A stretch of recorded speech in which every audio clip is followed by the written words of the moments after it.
এগৰাকী ইউটিউবাৰ আৰক্ষীৰ প্ৰেম কাহিনী আৰু এগৰাকী সাধাৰণ সহজ সৰল ছোৱালীৰ দুখৰ জীৱন গাথা সেই সহজ সৰল ছোৱালীগৰাকীয়ে ফেচবুকত মোৰ নাম মেনশ্যন কৰি লিখা হৈছে যে বৈকুণ্ঠ প্ৰিন্স পাঠক ডাঙৰীয়া আপোনালোকৰ এটা সংগঠন আছে আপোনালোকলৈ পত্ৰ প্ৰেৰণ কৰিলো আপোনালোকে কোনো ধৰণৰ প্ৰতিক্ৰিয়া প্ৰকাশ কৰা নাই সেইটো সময়ত বিহু আছিল সেইটো সময়ত আমাৰ ঘৰৰ মানুহ ঢুকাইছিল গতিকে মই তাত ব্যস্ত আছো তাৰপিছত মই এটা প্ৰতিক্ৰিয়া প্ৰকাশ কৰিলো যে আমি পৰৱৰ্তী সময়ত আমাৰ সভাপতি সম্পাদকসকলৰ লগত আলোচনা কৰি আমি ইয়াৰ ওপৰত কি ধৰণে কি কৰিব পাৰি আমি চাই ল'ম জাষ্ট এটা ৰিপ্লাই দিয়াৰ পাছতেই মোলৈ মেছেজ আহিল ফোন আহিল বাৰে বাৰে মোক আওপকীয়াকৈ দমো দিয়া হ'ল যে কোৰ্টত লগ পাম আমুক কৰিলে তামুক কৰিলে চাওক এইবোৰ ব্যক্তিগত কথাত আপোনালোক নুসুমাব যিবোৰ ব্যক্তিগত কথাই সমাজ শেষ কৰিব পাৰে ল'ৰা ছোৱালীৰ ভৱিষ্যত শেষ কৰিব পাৰে সেইবোৰ কথাত নদী আৰু নাৰী জাগ্ৰত শক্তি অসম সোমাব আৰু নদী আৰু নাৰী জাগ্ৰত শক্তি অসমক হোৱাটছআপ গ্ৰুপ বুলি ইউটিউবাৰ গৰাকীয়ে উল্লেখ কৰিব বিচাৰিছে আৰু বহুত বেয়া বেয়া শব্দ ব্যৱহাৰ কৰিছে বাৰু যিয়ে নহওক এটা কথাটো হ'ল আমাৰ ব্যক্তি বিশেষ কাৰো নাই যিগৰাকী ইউটিউবাৰ কথা কৈ আছো যিগৰাকী কামাণ্ডো ইউটিউবাৰ কথা কৈ আছো তেওঁ ভিডিঅ' এটা সময়ত আমিও চাইছো আমিও লাইক কৰিছো আমিও শ্বেয়াৰ কৰিছো কিমান ধুনীয়া মটিভেশ্যন কথা কয় কিন্তু তাৰ পৰিৱৰ্তে মই আকৌ মুখা পিন্ধা মানুহ নহয় মোৰ জীৱনত যিবোৰ ঘটি গৈছে সেইবোৰ মই কৈছো মই ৰাইজৰ আগত কৈ দিছো আৰু মোৰ ভুল হলে মই একচেপ্ট কৰো মই এটা ভুল কৰিছো তাৰ বাবে মই ৰাইজৰ ওচৰত বাৰে বাৰে ক্ষমা বিচাৰি আছো সেইটো আপোনালোকে চবেই জানে আন্দোলনৰ পিছত মই ৰাজনীতি জইন কৰা এতিয়া কথাটো হ'ল ব্যক্তি বিশেষ নহয় আৰু এই পৰকীয়া প্ৰেম এনেধৰণৰ মানুহবিলাকক নাকি লগাব পাৰিব এজন মানুহে সেইজন হৈছে হিমন্ত বিশ্ব শৰ্মা ডাঙৰীয়া যেনেকে এটা দিনত ডাম্পাৰৰ বিৰুদ্ধে তেওঁ এটা কথা কৈছিল যে ডাম্পাৰখিনি কালিৰ পৰা স্পীড কমাই দিয়া হ'ব পৰীক্ষা কৰা হ'ব লগে লগে আৰক্ষী বিভাগে ডাম্পাৰ ৰাস্তাত উঠাই উঠাই চকা পৰীক্ষা কৰি আছে কিমান স্পীড আছে চকাৰ মাননীয় মুখ্যমন্ত্ৰী ডাঙৰীয়াই কৰো বুলি ক'লে পাৰিব আৰু মাননীয় মুখ্যমন্ত্ৰী হিমন্ত বিশ্ব শৰ্মাৰ হাতত সিমানখিনি দম আছে অসমৰ এনেকুৱা এজন মুখ্যমন্ত্ৰী হিমন্ত বিশ্ব শৰ্মা ডাঙৰীয়া তেওঁ কৰো বুলি ভাবিলে কৰি দেখাব পাৰে তৰুণ গগৈ তাৰপিছত হিমন্ত বিশ্ব শৰ্মা তৰুণ গগৈ আন্ধাৰৰ পৰা সমাজখন পোহৰলৈ আনিছিল আপোনালোকে এইবিলাক জানে এইটো মিছা কথা কৈ লাভ নাই ঠিক তেনেকে হিমন্ত বিশ্ব শৰ্মা ডাঙৰীয়া যেনে ইমান ৰিক্স লৈ তেওঁ কাম কৰি আছে বহুত তেওঁ ৰিক্স লৈছে জীৱনত সেম কণ্ডিশ্যন আমাৰ হৈ গৈছে এতিয়া আমি হেনো ব্যক্তিগত কথাত মাত মাতো কিয় আমাৰ ব্যক্তিগত কথাত কোনোবা যদি আইনী প্ৰক্ৰিয়াৰে ডিভোৰ্চ হৈছে তাৰ পিছত আমি তাত গৈ মাত মাতিবলগীয়া কিবা কথা আছে নেকি আমাৰ কেতিয়াও কথা নাই কাৰোবাৰ হাজবেণ্ড ৱাইফৰ মাজত মনোমালিন্য ঘটিব পাৰে বেয়া হ'ব পাৰে কিবা হ'ব পাৰে আমাৰ কথাটো হ'ল যে আমি যিখন মেমৰেণ্ডাম দিছো যে পত্নী আৰু স্বামীৰ মাজত কোনো ছোৱালী বা বোৱাৰী সোমাব নোৱাৰিব যিদিনাৰ পৰা ডিভোৰ্চ দিব যাৰ চাকৰি আছে তেওঁ মেইনটেনেন্স দিব লাগিব ল'ৰা ছোৱালীৰ পঢ়া শুনা খৰচৰ কাৰণে আৰু ঘৰৰ মানুহে ছোৱালী হওক পুৰুষক হওক অত্যাচাৰ কৰিব নোৱাৰে পুৰুষসকলো সমানে নিৰ্যাতিত হৈ আছে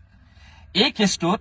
চাব দেই তেওঁলোকে মোক বুজাইছে যে ব্যক্তিগত কথা আপুনি নুসুমাব আমুক তামুক মইতো সোমোৱাই নাই নিজে নিজে মোৰ বিষয়ে লিখি লৈছে এক পাতমান কথা মোক সন্মান নালাগে মই ভিডিঅ' বনাই সন্মান বিচাৰি ফুৰা মানুহ নহয় মোক গামোচা নালাগে মই প্ৰতিটো মঞ্চত কওঁ মোক গামোচা নিদিব এই চব মোক নালাগে আপোনালোকক লাগিব পাৰে আপোনালোকে ইউটিউবত ভিডিঅ' বনাইছে আপোনালোকৰ পৰা বাহ লাগিব পাৰে আমি চিধা কথা কোৱা মানুহ চিধাকেই মৰিম আৰু যদি মৰিব লগা আছে মৰিবলৈ কোনো কথা অলপ দিনৰ আগত এজন ইউটিউবাৰ বিৰুদ্ধে মই কৈছিলো মোৰ ভিডিঅ'টো উঠাই দিছে ঠিক আছে একো নাই সঁচা হৈ মাত মাতি যামেই ভয় ভাবো কি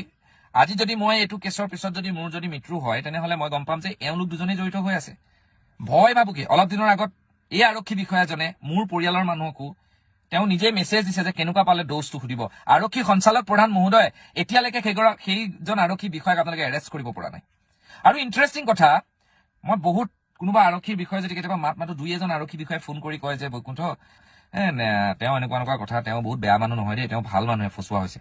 কিন্তু এই দুগৰাকী আৰক্ষীৰ হৈ মাত মাতোতে অসমৰ আধা সংখ্যক বুলি ক'ব পাৰি চবেই কিন্তু কোনেও কৈছে যে এওঁলোক প্ৰকৃততে বেয়া মোক বেয়া বুলি উপস্থাপন কৰিবলৈ গৈছে মোৰ এগেইনষ্টত লিখা দিছে মোৰ নাম লিখা নাই মইতো নাম কোৱা নাই এতিয়ালৈকে মই ইউটিউবাৰ বুলিয়ে কৈ আছো মোৰ ফেচবুকৰ ৱালত মই যেনেকে লিখি আছো তেনেকে আপোনালোকে চাই ল'ব মই কাৰো নাম মেনশ্যন কৰা নাই কোনোবাই মেনশ্যন কৰিছে বেলেগ কথা মই কাৰো নাম মেনশ্যন কৰা নাই এগৰাকী সহজ সৰল ছোৱালীক বাধ্য কৰাইছে এগৰাকী ইউটিউবাৰে ফোন কৰি কৈছে যে আমি তিনিওজন একেলগে থাকিম এইখন সমাজ হ'ব পাৰে নি আমাৰ হিন্দুৰ সমাজত এনেকুৱা কেতিয়াও নহয় এইটো ব্যক্তিগতভাৱে কেতিয়াও এই কথাটো গ্ৰহণযোগ্যতা প্ৰেম হ'ব পাৰে আপোনালোকৰ মাজত প্ৰেম থাকিব পাৰে আৰু এইটো এনেকুৱা গেহেৰা প্ৰেম আপোনালোকৰ তাৰমানে ইয়াক কোনেও ছিঙিব নোৱাৰে সেইটো কথা গম পাই গৈছো আপোনালোকৰ লাজ বুলি কোৱা বস্তু নাই আমাৰ জীৱনটো দুদিনীয়া মই বাৰে বাৰে কৈছো আপোনালোকৰ যদি বেয়া লাগিছে সেই সহজ সৰল ছোৱালীজনী আৰু সেই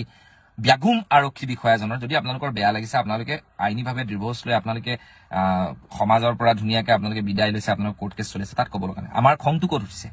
যেতিয়া আমি কল ৰেকৰ্ডিং এটা শুনিছো আৰু বাৰে বাৰে কয় ইয়াৰ অন্তৰালত আৰু বহুত বিষয় আছে কিবা আছে মোৰ প্ৰশ্নটো হ'ল যে এগৰাকী হাজবেণ্ড আৰু ৱাইফৰ মাজত এগৰাকী ছোৱালীৰ এণ্টি কি কাৰণে আৰু এইখিনি কথা কৈ যদি মোৰ বিপদ হয় ভক মই অসমৰ ৰাইজক পুনৰবাৰ কৈছো মোৰ যদি কেতিয়াবা বিপদ হয় আপোনালোক আগুৱাই আহিব হাজাৰ হাজাৰ নাৰীয়ে কান্দি আছে আজি ঘৰত হাজাৰ হাজাৰ পুৰুষে কান্দি আছে সমানে আৰু তেওঁ লিখিছে মোৰ বাৰ বিষয়ে আৰে মই অপেন কৈ আছো আপোনাক মোৰ বিষয়ে লিখিছে মই কৰিছো কিন্তু আপুনি যিদৰে লিখিছে মই যে আপোনাক যে উত্তৰ দিলো যে মই এনেকুৱা আছিলো 100 গৰাকী নাৰী এনেকুৱা সেই কথাটো মই আপোনাক কি মেনশ্যন কৰি কেনেকুৱা ধৰণৰ সুৰত কৈছো অলপ এইটো আছে এইটো নাই কাৰণেতো আপুনি এইবিলাক কাম কৰি আছে আৰু মই ভিউৱাৰ্ছসকলকো কম তেওঁলোকৰ পৰিয়ালক তেওঁলোকৰ ভনীয়েক কোনোবা বিয়া গৈছে কিবা আছে এইবিলাক মানুহক একো নাটানিব কাৰণ তেওঁলোকৰ এটা বেলেগ চেপ্টাৰ এইগৰাকী এটা বেলেগ চেপ্টাৰ তেওঁ মোক অকলে লগ কৰিব মাতিছে মই যাম অকলে লগ কৰিবলৈ মোক মাৰিব মাৰক তেওঁ আৰক্ষীৰ পোছাকত দম আছে থাকক মই যাম মোক যদি এইখিনি কৰিব লগা আছে কৰক মোৰ একো আপত্তি নাই মই যদি সমাজৰ ভাল কাম কৰি পেলাই মৰিব আছে মৰি যাম কিন্তু কথাটো হ'ল যে এনেকুৱা ধৰণৰ এই ধৰণৰ কাম অসমত চলিবলৈ দিয়া নহব নদী আৰু নাৰী জাগ্ৰত শক্তি অসমলৈ বহুত শত্ৰুতা বাঢ়িছে কাৰণ ডাঙৰ ডাঙৰ মানুহ ইয়াৰ লগত কিছু জড়িত হৈ আছে আমি কিন্তু প্ৰত্যেকগৰাকী মানুহকে সমান সমদৃষ্টিৰে চাবলৈ আমি সময়ৰ অভাৱত কাৰোবাৰ হৈ মাত মাতিব পৰা নাই সঁচা কথা আমি কাৰোবাৰ উত্তৰ দিব পৰা নাই সঁচা কথা কিন্তু নদী আৰু নাৰী জাগ্ৰত শক্তি অসম প্ৰতিখন জিলাত প্ৰতিখন মানে অঞ্চলত আছে আৰু থাকিব আৰু হোৱাটছআপ গ্ৰুপ বুলি কোৱাটো আমি প্ৰমাণ দিবলৈ গৈ আছো আমি মেমৰেণ্ডাম দিছো মেমৰেণ্ডামৰ উত্তৰ অহালে আমি অপেক্ষা কৰিম